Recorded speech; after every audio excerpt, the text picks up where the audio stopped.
Everybody, one more round of applause for the Schillers and their team. The space that they have created for all of us to come together and share this common space that we can all feel just by being on the journey. So what I want to share with all of you first and foremost is each of you, literally each of you here in the room and each of you watching live right now or in the future on the recording, each of you is a dream come true for me, literally. That dream, didn't think I would get emotional at the beginning, but this dream started literally when I was 3. And I would watch the big people yelling at each other and arguing and being loud and mean. And I just knew there's a different way to be, you guys. And I'm going to show you. That started everything for me. That's when I was consciously on my journey, was when I had that pact with God and the universe and everybody. There's a different way to be. So I want to hopefully give you a sense of that, of why, and that feeling of why you guys are a dream come true for me. And I thought one of the best ways to try to illuminate that is to address a question that is the most common question, probably the most common question I receive across the board. It also happens to be the most difficult to address. And that question is, what does Carrie actually do? In order to really get at that, I want to talk about first why Carrie does what she does. And the why, of course, starts when I was really little. And this was the best day ever, my 7th birthday. And I got the best cowgirl outfit ever. Our family was super suburban and nobody was interested in horses at all, except me.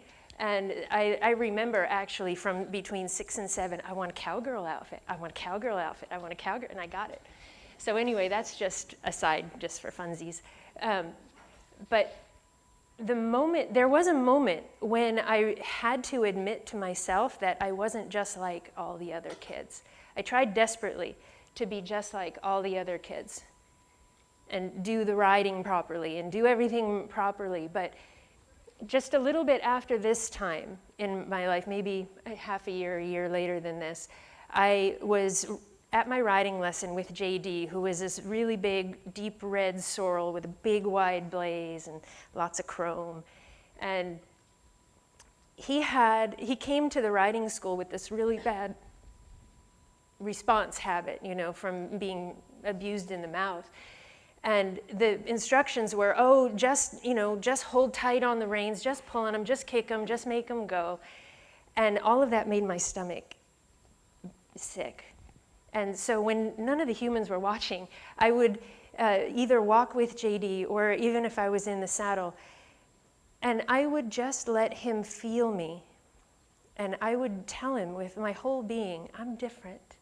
I'm different. Some people are different. And I would touch the reins like holding hands with my best friend. And it's funny now, knowing now what we've all studied and, matching steps and responding to each little, to the ear, responding to the blink, responding to all of those things.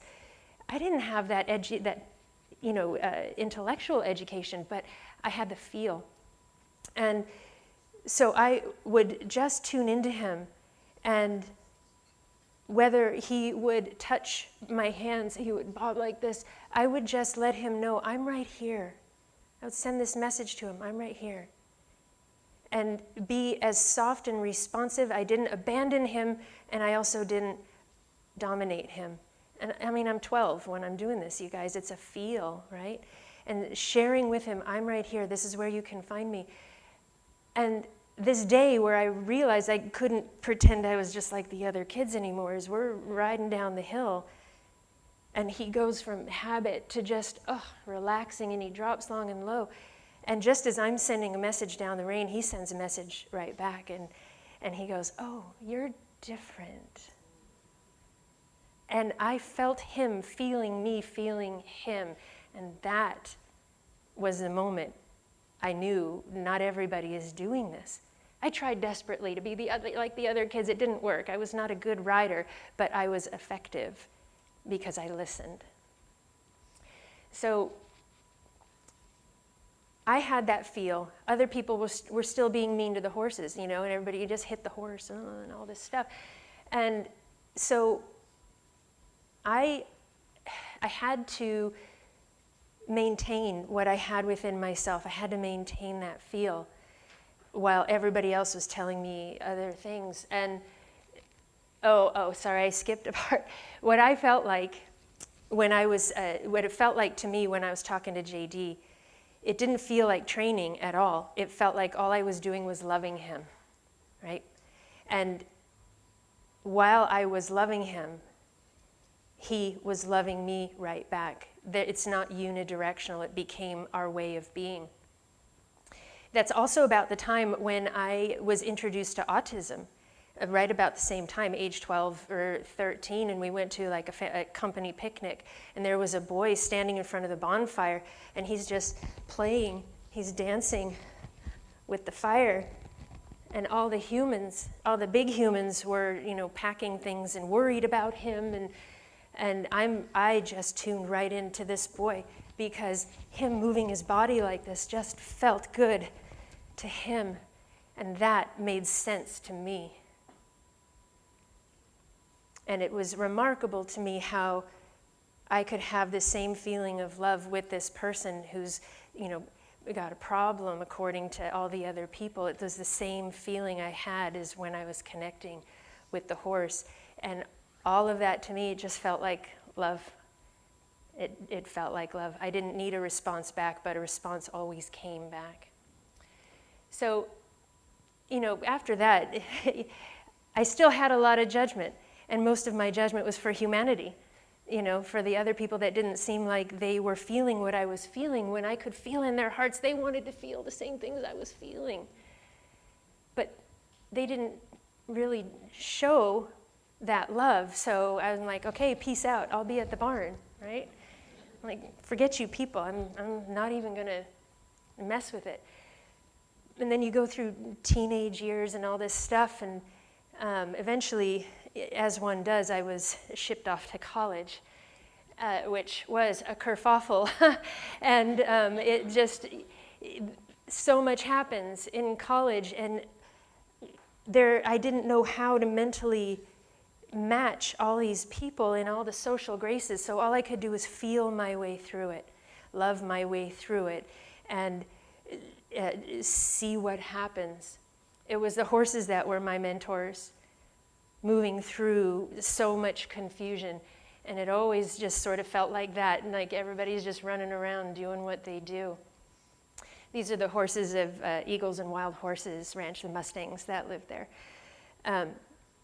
So going through school, it was really, really difficult. But I learned, that's actually where I learned a whole lot of defense mechanisms, and you learn how to be something you're not because it matches what others are expecting to see. Am I the only one that has developed those habits, right? No, I'm not? No, okay, very good. And it was really difficult, but you learn these patterns, and then life sort of spits you out. And I don't know, I've written about it. Maybe some of you have read the second book, Spiritually Gifted. There's a bunch of good stories in there. But after college and being so intellectually confused, at the same time not feeling humans that really wanted to connect, I ended up in a position of not wanting to be here anymore. And when I was 24, I actually just stopped participating in life and visited death, had a near-death experience, which was awesome. I'm not recommending it, don't do what I do, kids, right? But it was this amazing reminder of the beauty of being in a body on a planet. An amazing reminder that enjoying one's experience is the whole point, right? And you would think that that would be like the most impactful moment of my young adult years, but it wasn't. After remembering everything, I had an abusive 8-year relationship. It was abusive in both ways, because I still had tons of judgment about the way things should be and about humans, and like, oh, humans, come on, guys, love everybody, come on. and and it didn't work, I'm just saying. But that abusive relationship ended with me calling the police for help because I didn't know what else to do. I just felt completely alone and even isolated from horses. Navarre was in my life at that time. Navarre's a thoroughbred. I don't have enough time to tell you the stories, but it's a good story. But Navarre was still in my life, but I was just so confused why humans were not responding to what we all know. Because remember, when I was 3, I decided I'm the one that's going to show everybody how it is to be different. And you'd think maybe walking away from an abusive marriage would be the most impactful moment of my life at that point, but no, it wasn't.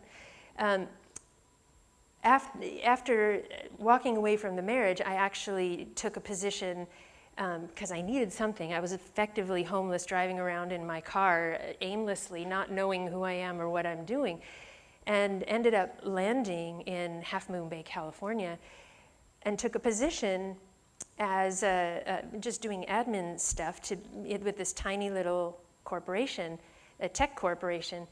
Ended up building the infrastructure for that. Like, well, that was easy. And so here I am making now, buckets of money and doing all sorts of things that I never thought I would do. And I was happy. I ended up in human land, and yet here I am. I'm doing things that I never imagined I would do. But what was fun is that was the first time I took myself in to human land and just shared and had to drop the judgment because I needed resources, right? This is the beauty of when we get hard times. We need resources to participate in a body on a planet. That's just true. It's not a failure. In my mind, it was a failure that I needed resources. But going through this experience, I call that picture horses in the boardroom, because it felt like I showed up in this office environment as a horse, right? And it worked, you guys. Like, I literally would walk around, I was like number 2 or 3 in the whole thing, and I would walk around handing out cookies, and all my stuff's done, right? And I'm just like, hey, you doing okay? Hey, are you guys doing okay? You have a cookie, right? And and the environment was magical. It was exquisite. And that ended abruptly, however, when I was accused of having an affair with the boss, which was not happening. So it weirded me out again. I'm like, humans, did we not just spend 1.5 years with cookies? Right? So abruptly leaving that meant, boom, no more resources. And you might think that was the most impactful moment of my life. No, it actually came a few months later when Navarre, who had been with me for about 8 years, needed to go to a new home because I had no resources. And, okay, this is real stuff, guys. It all unfolded perfectly, beautifully. Like, the moment the recognition came that in order for my life to go forward, I needed to no longer manage a horse body. The moment the recognition was there, it all unfolded magically and beautifully, and he had a 50-acre pasture to go in. And it happened in one weekend, and that was the most impactful moment of my life because it set me free. It set me free from this identity of being a caretaker and taking care of other lives above my own. and put me in a position to realize that I matter, that my journey matters. Now, the whole thing had been a journey, but it was, what the heck am I actually doing here? My journey started when I was 3, and everything that happened in there was part of helping me do what I wanted to do, which is be human differently. So I just kept asking, show me how to do this. What am I doing? Animal communication happened just because it was natural, you know. I already had the capacity, and then I got to go train my intellect and learn technique of communication. I got to learn, I mean, I have a degree in animal science from UC Davis, right? So the intellect has been trained in many ways, and that is another profound blessing. Let the intellect be trained, but let the intellect also serve the heart and the connection that is common among all of us. So, a whole other journey happened. Sorry, I ran out of time. I need another 20 minutes, Tyler. Can we just re-up that? Would that be okay? Okay. I wish I could tell you the whole story. I spent 8 months. I was really technically homeless and had about $144 to my name, bought a one-way ticket to Kauai, as one does, and spent 8 months. I landed on Kauai I didn't know anybody, I had no place to stay, I had no plans, and I had $140, $100 of which I spent on the first night because I wanted a hot shower, so I got a hotel room, right? So here I am, $44. What that did is it put me straight back in my heart. I need resources. What do I have to offer? I can help people with their animals. So I started sharing immediately the opportunity for communication, healing work, guidance, assistance, and ended up living on Kauai for 8 months, quite beautifully, actually. And every time I needed something, I literally would be scared out of my mind. I would sit down, admit, I don't know what I'm doing. And somebody would walk up and offer me exactly what I needed. Literally true, guys. This is how it works. So all of that, all the experiences that I've had and participating in this community, being received in this community, the opportunity to share on the podcast and to share with so many of you. I mean, there's many of you that I've met that we've worked together here in the room, and thank you all. You are each a blessing and a dream come true for me, because you are actually the evidence and the proof of what I do, that it's not all about me, right? That I'm the one that's going to show the world how to be human differently. It's that me being human differently, it facilitates and contributes to all of us who are being human differently. That's each of you being on this journey. You start where you start. You are where you are in the middle, regardless of how advanced you become, how aware in your capacity, how open and heart-centered and pure you become. If you're lucky, it never ends, right? So what does Carrie actually do? Whatever it takes. Literally, whatever it takes to embody and amplify the love that is common among us and among all species. And when that commonality becomes the priority in what I do, then the why I do it takes over, and that's when the magic really starts. So just really quick, these are some amazing and magical moments. I wish I could explain them all to you, but the one I do want to point out is the bottom left is my friend Sayami Park, and she's created the Autism Mustang Alliance up near Portland. They do amazing, amazing work just being. And perhaps that's one of the next definitions and phases that we all get to go into, is helping the intellect serve the heart so we can really know the experience of being. There's a flyer in your gift bags, and there's resources on there, and if there's any way I can assist anyone, that is what I'm here for, whatever it takes, literally. And you know, we're all in our own way spiritually gifted. So thank you. Thank you all for who you are, for what you do, for your walk and your heart.